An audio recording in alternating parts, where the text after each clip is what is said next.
foster care in Montgomery County? Will you help make a difference? I'm Allie Stevens with Costa Child Advocates of Montgomery County. We train and support volunteers to be the voice of children in the foster care system. Kids are removed from their home because of abuse and neglect, and we need volunteers just like you to advocate for these children. To learn more about becoming an advocate, please visit CostaSpeaksForKids.com. That's CostaSpeaksForKids.com. You are listening to Lone Star Community Radio on 104.5 KCZWLP Conroe and 106.1 KZCCLP Conroe and worldwide on irlonestar.com.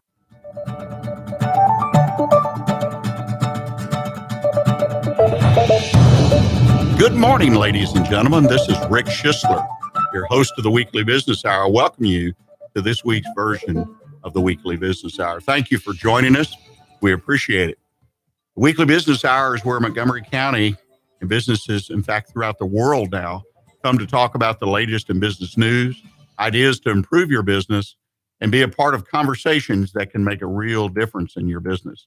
So we hope you're here today to learn, because I think we're going to have a lot of good ideas that potentially can help your business. The show is sponsored by OneBestConsult.com. That's the number one, bestconsult.com. OneBestConsult.com is where you find common sense business advice, a community of small businesses. I encourage you to visit OneBestConsult.com if you have a chance. I personally am the founder of this website, and I've taken over 40 years of business experience of starting, buying, developing, building businesses and selling them. And I put it on that website. Now, that sounds interesting to you. I think I'd take a look. But we have a lot of great conversations. And if you'd like to talk to me personally, you can do it through onebestconsult.com. And that reminds me, if you have a comment during the show or even after the show, or a question, a concern, or you've got a question about your own business, reach out to me. My email, onebestconsult@gmail.com. Or if you'd rather talk to me by phone, my phone is always available, 832-699-2132. Well, let me give you a quick rundown on the show today. Our special guest, we're going to continue our conversation with Ashley Easterwood, the founder, owner of Springwoods Marketing, about digital marketing in our Soup to Nuts series. In our Did You Know segment today, I'm going to talk about how much are the new trade tariffs affecting your business. And I'll close out today's show with my One Best Consult tip of the week, a shortcut to productivity. So I encourage you, sit back, grab your pad and pencil, and get ready to take some notes as we talk about everything business here on the Weekly Business Hour. And let me remind you that if you want to listen to part of the show, or you want to go back and listen to a previous show, they're posted on Facebook. So I encourage you to like us on Facebook. We have the Weekly Business Hour page. Appreciate the like, and you can also set up an alert when a new show is posted, which is typically on Wednesday following the show. It will alert you the show's posted. You can take a look at the guests. You can take a look at the topics. And if something cues your interest, then you can go take a look and listen to the program on Facebook. Please like us on Facebook at the Weekly Business Hour. Well, that brings us to the heart and soul of the Weekly Business Hour, and those are our conversations. And today we're going to continue our conversation with Ashley Easterwood, the owner, founder of Springwood Marketing. And we're talking about digital marketing. We had a great conversation last week that kind of opened up and gave us an introduction, talked about SEO, SEM, some of the basics. Ashley, welcome back to the program this week. Thank you for having me. Well, I think we had a really wonderful conversation. You and I were laughing after the show. We got through about half of what we thought we'd cover, but a lot of great information. I've had people compliment the show because of the conversation and what they were able to learn about it. Let's kind of rewind just a tad and let's talk about, to me, what the heart and soul of this subject is. And that's digital marketing strategy. You and I both very much believe that every viable business today needs to have some kind of digital marketing strategy. Share with us why, in your opinion, that is so important to every business in today's world. Well, with digital marketing, there's so many different options and different things that you can do. People, when I tell them that I do marketing, that I have a marketing company, usually the next question is, well, what type of marketing? And specifically with digital marketing, there's social media, there's websites, there's so many different things, videos. So if you haven't sat down and actually tried to develop a plan or discussed it with a consultant, there may be a lot of things in your head that you feel like other people know, but you need to have a plan so that you can decide who your audience is and how you're going to reach those people. That's one of the things that is I was preparing for today's show and listening to our conversation last week, a tape of it, and is that even on my own, when I go to the web, I look at websites, I'm checking out businesses, whatever, personal or for my business, whatever. I'm amazed how many people really have not invested or invested very little. It's obvious the way the presentation of the website and what it says and how easy it is to look at, all those basics that go into having a good website. They've got a great business on one hand, but their website just does nothing to tell that story. Right. Why do people do that? I think a lot of people are intimidated just to sit down and take the time, or they say, especially with a small business, people will say, I don't have time to do this. But what they don't realize is by not developing a plan, you're actually wasting more time and more money because you're putting efforts into something that isn't focused on an end goal. So you really need to sit down and discuss what you're trying to achieve. You need to identify your audience. If you're trying to target your product or service to someone who is 50 years old, you're going to approach them a lot differently than you would 18 to 20-year-olds. These things seem just very basic to a lot of us, but really you need to sit down and think about those plans. A lot of times too, people just they think about developing a plan and it just seems too daunting, but you don't have to start from scratch. You can reach out to a consultant or you can just do a Google search, and there are hundreds of templates that are available to you. And the template may be 50 pages, but you don't have to use all 50 pages. Usually they're developed so that you can see all of the options that you would need in a plan, but you pick and choose what is specific to your business. And just going through that process alone will help you identify what you need to do to develop your marketing strategy. It's to me, it's kind of like leaving opportunities Right. on the ground. You're not utilizing opportunities. You build a great business as far as the business, how it serves people, great products, services, whatever. And then you're not telling your story. Right. And it's not that hard, is it, to tell a great story? No, it's really not. You have to think about the content and how you're going to put it out there to people, but that is your voice. We actually just wrote a blog article for Springwood Marketing recently, and it was called Finding Your Voice. And we can be the voice of your business, and your voice is put out there through your website and through social media. If you have an email, it goes out that way. And then physically, if you're out in the community doing sales, there's a lot of ways that you need to find your voice as a business. There's one thing you mentioned of finding your voice, but one thing that when in the reluctance part that you discussed, which I think you're dead on about that with a lot of people, when I had my businesses and developed them, advertising up until lately was more traditional print, type advertising, newspaper, magazine. And the thing always bothered me was that there was no way to really truly measure the effectiveness of the dollars. In other words, to sit down and find out what the value, other than, well, I have new customers, it was very hard to measure. Right. But now we have things like Google Analytics.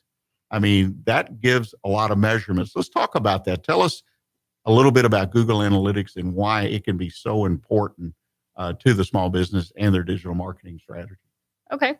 Google Analytics is something that you can easily put onto your website, and it allows you to track the people who are visiting your site. You can see where they live. You can see how old they are, which pages they're going to, the order that they went to different pages, and how long they stayed on those pages. And that's very important. And reviewing that, what we typically do is sit down quarterly with clients and look over their analytics to see what's happening. Another important thing to remember with your marketing strategy and your marketing plan is that it's a living document. So when you sit down quarterly to review your analytics, that may affect your strategy and what you're going to do in the next quarter or the next year. It sounds like a win-win thing, because now if I'm doing digital marketing, I have a way, in fact, there's a number of ways, but Google Analytics probably being the most popular, to really see that I'm getting the bang for my buck. Right. That I want to get. In other words, create that value and measure that value And like you said, most importantly, in my opinion, be able to adjust where I'm at by looking at those numbers. How does somebody go about? I mean, putting my Google Analytics. I mean, tell us a little bit more about it, because it's kind of a mystery, I think, to some people. All these different numbers, which you mentioned, some of the categories.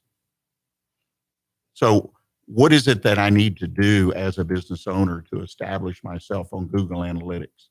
I mean, can I do that myself, or do I need to go out and find someone to help me? What's the best way to approach that? Well, it really depends on how digitally savvy you are. The process of getting set up with Google Analytics is fairly simple to someone like me who works on websites. You actually just request a code and put it on the pages of your site, which, if you're not able to do that or you're not comfortable with putting things onto your site, you can hire someone. It typically only takes about an hour or two to get everything set up. And from that point, anyone with the login information can actually access the analytics. So you don't have to continue to pay someone to manage it for you. There's no fee to Google. It's a free service. And you just log in and actually look at the data and see where your traffic is coming from. And it does tell a great story. It's something I've tried to educate myself on a bit as I've learned, and the stories that are told. And it's kind of like your financial numbers. If you can even compare them to other people in your industry to see if your website's really performing like it should.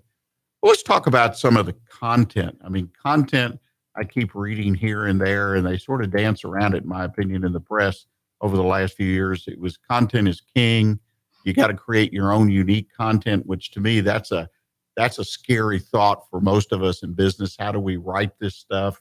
Go out and hire someone to write it. Talk about where content is today in the World Wide Web and in digital marketing. Where does it fit?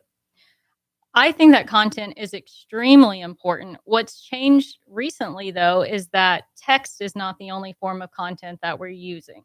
So the text that you put on a blog or on your website, there's a lot of different important elements that go into it. Focusing on specific keywords or elements is definitely important. But from there, you need to share it out to social media, which has completely changed the game. So just sharing an article to social media is not enough anymore.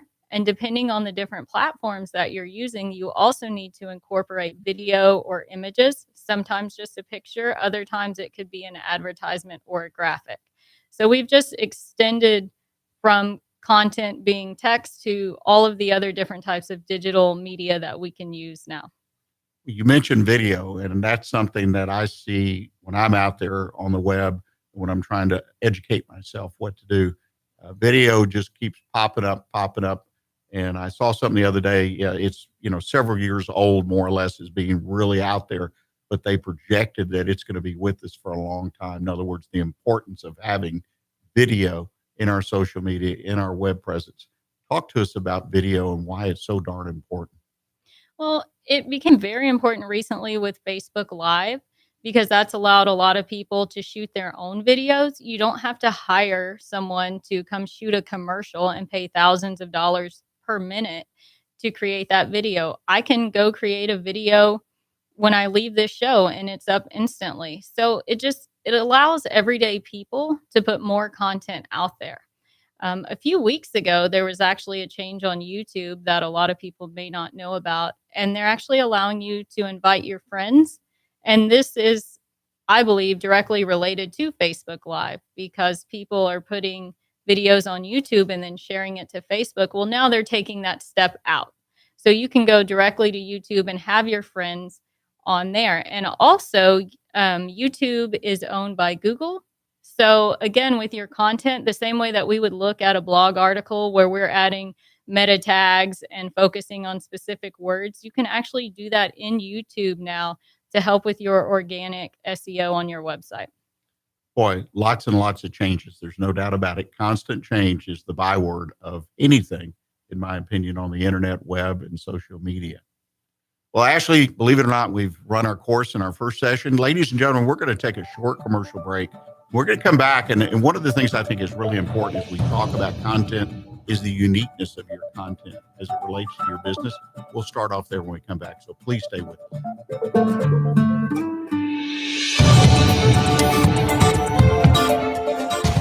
us. Does volunteering at a nonprofit horse sanctuary sound wonderful? Or are you a veteran or a veteran spouse and think trying a peer group session through a local Horses and Heroes equine program might be worth trying? Henry's Home Horse and Human Sanctuary, located in Grand Central Park by appointment only, is home to a growing number of rescued and donated horses. Visit our website at henryshomehorsesanctuary.org or check out our Facebook at Henry's Home Horse and Human Sanctuary for more information.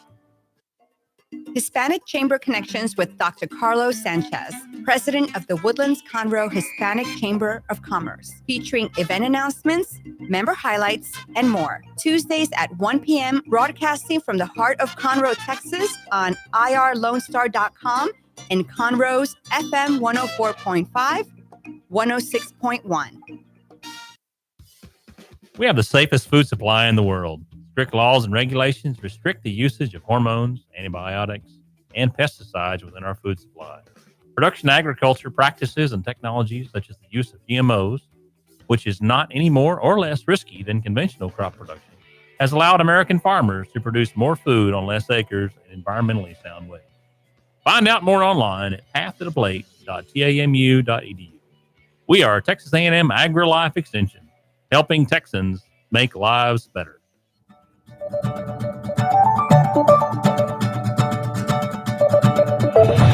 Ladies and gentlemen, welcome back. We're in the next segment of our program. We're having a great conversation today with Ashley Easterwood, founder and owner of Springwoods Marketing, talking about soup to nuts, digital marketing. Well, Ashley, when we went to break, we were talking about content. And again, a scary word for many of us because, well, I don't have any original ideas. I don't know how to write. What do you mean content? Which it's a lot more than text, as you touched on. But unique content creation, whether it be text, video, images, is really important. Share with us why it is so important that we kind of suck it up and try to figure out how to do some unique content creation. Well, going back again to social media, that's one of the primary ways that we get our content out there. And there's so many people who are on Facebook, who are on Twitter and LinkedIn, and they're always looking at their phones. So if you're not putting content out, then your business or your products and services are not in front of them. And the way that we get in front of people is by posting text or posting some sort of picture or video. So we always have to be thinking about what we can put out there, but also what's interesting. And again, that goes back to developing your plan and your strategy. If you don't know who your audience is, you don't know what's going to be interesting to them. And one thing that we want to do is actually engage the user. So not just putting out content, but putting out something where they might actually make a comment, and then we can reply to them and start a conversation. I think that's one of the things that people really forget is there's so much content out there. And that we as human beings, regardless of our interest or disinterest in this social media phenomena, everybody's looking at something at some point about it. And you're fighting your way to get to the front of the line, so to speak, or like you say, where it's interesting. Because once I have found that many people, once they like what they see, they tend to look for you again, which if you're promoting your business over a period of time, you want people, and like you say, you want them to make comments. What are some of the ways, in your opinion, how I'm a small business, don't have a huge budget. Give us a few tips, if you would, about how we could make ourselves stand out a little bit in the crowd. Well, I think one of the misconceptions right now is that you have to post all the time. And what I like to point out to people is you need to find balance in your posting. So I've had people ask me for a quote for how much it would cost for me to post 4 or 5 times a day for them. And I just tell them no, that we won't post that many times. Just because people hear that content is king and they think, well, I need to be in front of people constantly. It's really just a misconception. If you have less than 10,000 followers for your page, then you should not be posting more than once a day. And typically, I don't want to post more than a few times a week for people because you want to stay in front of the potential customer, but you don't want to annoy them. So even if your content is great, if you're constantly putting it out there, people aren't paying attention to it because it's too much. So again, this is where the analytics also come into play. So you can see if I'm posting twice a week or if I'm posting 5 times a week, how many people are engaging with what I'm posting. It's important to have great content, but it's also important to put it out there in such a way that people are going to care to look at it. Would it be fair to say I could use the analytics to measure and sort of find that happy medium of where my potential clients or customers are going to be satisfied with what I'm providing them? Absolutely. Because it also depends on the industry and what you're actually trying to market. We have a lot of oil and gas clients, and I've said this before on the show, we're not posting every day for them because people don't care to look at valves and things like that every single day. Um, a lot of times you can just post once a week or every other week. Again, it depends on your industry. If you have a retail store or if you have a restaurant, you're going to post a little bit more. You want to post pictures of your customers enjoying your product. But developing that strategy is so important. So you have a plan for how often you're going to post. And within that plan, you can be consistent. And that's another place where people kind of fall off the wagon. They get excited, and if they're managing their social media themselves, a lot of times they'll post, 5 or 10 times in a week, and then we don't hear from them for 2 weeks. Well, they created the content, so they could have spread that out over a month and had some consistent posts and gotten more out of it. That brings me to a question. If I've got a piece of content, how often should I post that piece? Is it a one-shot thing, or do I post it 2 or 3 times over a period of time, the same content, to make sure my readers or the folks I'm trying to reach do see it? Because again, there's so much clutter. Well, one of the ways that you can go about it is if you write a long blog post, for example, you only need to post it one time to your website. And when you do that, you're focused on your specific keywords and the density of those keywords within the article. But what you can do is get more out of that blog post by segmenting it. And you can create maybe 4 or 5 different social media posts for that one event or that one blog post and just feature different things that are focused in that article. So you need to also think about how much time you're putting into creating the big piece of your content and then how you're promoting it. And social media is changing again with how we promote our big videos that we do or a big important article that we post. Let me ask you that. There's lots and lots of different platforms for social media. Let's talk about those for a minute. I mean, there's just so much stuff, even in all these platforms. But talk to us a little bit about the different social media platforms and how we should utilize them. Well, the one platform that I recommend to any business is Facebook because that's where the most users are at, regardless of the industry. And some industries don't want to use Facebook, but I think it's important to put that into your strategy. If you're selling to other businesses, you have to have a LinkedIn page. That's going to be the best one for you. If your business is something where you have a product that it's important that people see what it looks like, then you should probably get an Instagram account. If you're putting videos out, you obviously need YouTube. So another question that I often get is how many different platforms do I need to have? At Springwood, we post to 4 or less because you can have too many platforms and then you're stretching yourself too thin and you're not focused on your specific market. So typically we recommend 3 or 4. Like I said, Facebook's a big one. Twitter is another one that regardless of if you're B2C or B2B, you could probably get some value in. If you're selling to consumers, you probably don't even need to be on LinkedIn. Again, that's your business one that you're focused on. But a lot of people who have actual products that people need to see, they have to be on Instagram now. And it's linked to Facebook. So if you're paying for boosting on Facebook, you can link it with your Instagram account and view the analytics as one complete platform. That's interesting. Now, that's another thing is that these platforms, they're being bought out. So they're merging constantly or connecting constantly. That's just one more thing to keep up with, isn't it? Yes. Another reason why you may need to hire someone to help you keep everything organized. And I do feel that one of the big challenges as you put your digital marketing strategy is the efficiency of putting your message out. Like you said, your position is at Springwoods, you do 4 or less platforms, recommend that for your clients. It's the efficiency of putting that out there, not just throwing it out to the world and hoping some of it sticks. And also, you may need to remember that when you're posting to multiple platforms, you don't always post the same way. So sometimes people will say, I created this picture and text to go with it, and I'm just going to post it to all of them. And that's not always the best approach because different types of people are using different types of platforms. Your younger people are on Snapchat, and you're not going to talk to them the same way that you would someone on LinkedIn. So keeping in mind that even though it's the same piece of content, you may need to put it out there in a different way is also very important depending on the platform.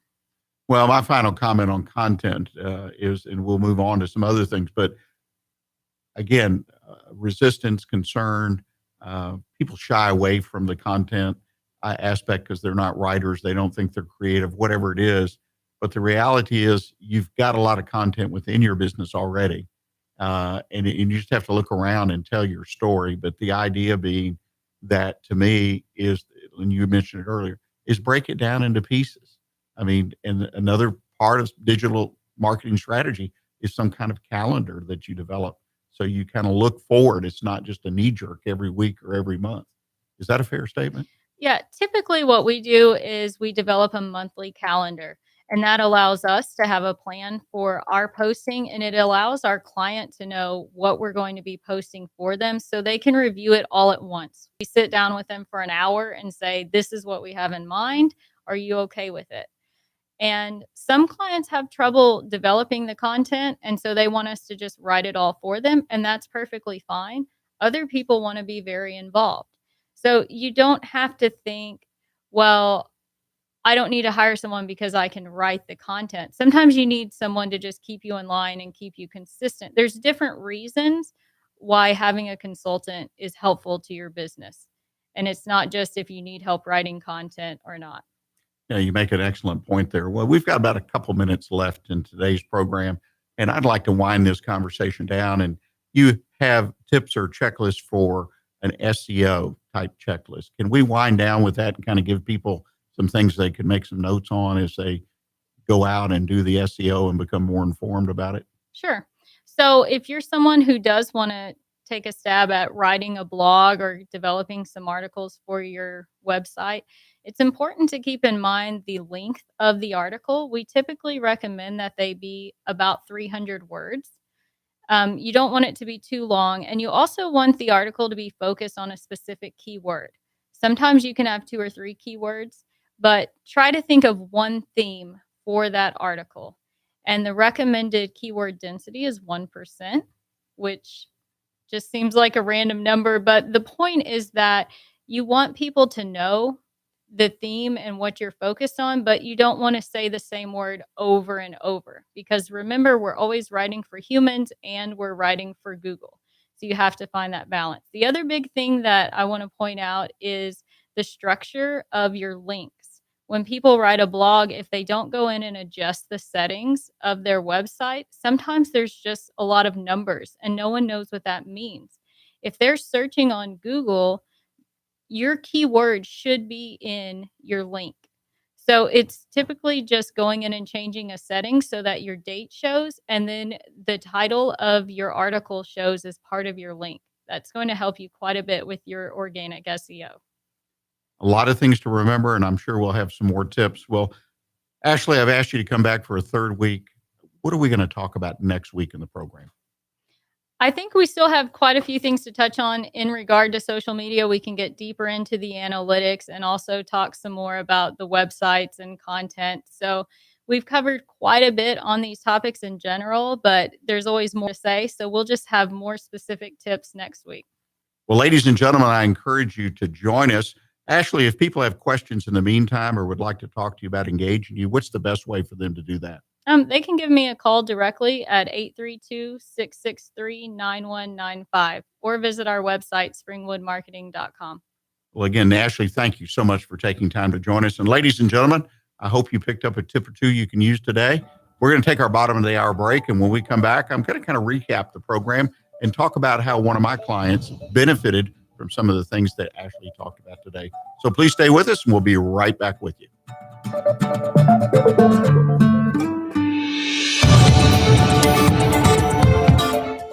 Montgomery County and online listeners. Thank you so very much for checking out Jazzy Vibes with Soul. What? You haven't done so yet? Well, you've got to tune in.